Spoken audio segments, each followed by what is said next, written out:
സൂര്യ, നിന്നെ എനിക്ക് മനസ്സിലാവും, നിന്റെ പ്രതിഷേധവും എനിക്ക് മനസ്സിലാവും. പക്ഷെ അത് പ്രകടിപ്പിക്കേണ്ട സമയം ഇതായിരുന്നില്ല. ഐ എം സോറി അച്ഛാ. ഈ രഞ്ജിത്തിന്റെ കാര്യം ആലോചിക്കുമ്പോ എനിക്ക് ഇങ്ങനെയൊക്കെ പെരുമാറാൻ പറ്റുന്നുള്ളൂ. എനിക്ക് അവനെ ഇഷ്ടമല്ല. വേദയ്ക്ക് അവനെ ഇഷ്ടമാണ്. അവൾ ആ ഇഷ്ടം തീരുമാനിച്ചത് ആലോചന വന്നതിന് ശേഷമാണ്. രഞ്ജിത്തുമായി പരിചയപ്പെട്ടും സംസാരിച്ചും കഴിഞ്ഞതിന് ശേഷമാണ്. അവൾക്കെന്താ ഒരാളെ വിലയിരുത്താനുള്ള കഴിവില്ലേ? അതിനുള്ള വിദ്യാഭ്യാസമില്ലേ? എന്റെ അച്ഛ, അവൾ എല്ലാ കാര്യങ്ങൾക്കും അമ്മയെ ആശ്രയിക്കുകയുള്ളൂ. അമ്മ പറയുന്നത് എന്തോ അതാണ് അവൾ അനുസരിക്കുന്നത്. ചെയ്യാൻ പോകുന്ന അബദ്ധം എന്താണെന്ന് അവൾക്ക് മനസ്സിലായിട്ടില്ല.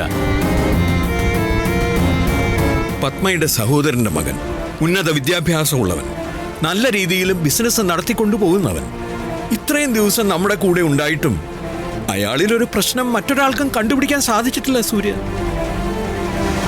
ചെറിയ ചെറിയ ഈ ഈഗോസിന്റെ പേരിൽ നീ വെറുതെ പ്രശ്നമൊന്നും ഉണ്ടാക്കരുത്.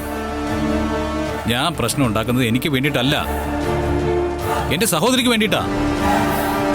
വ്യക്തമായി തിരിച്ചറിയാത്ത ഒരാളെ വിവാഹം കഴിച്ചു കഴിഞ്ഞ് അവളുടെ ജീവിതം അപകടത്തിലാവരുത് എന്ന് തോന്നിയതുകൊണ്ടാ.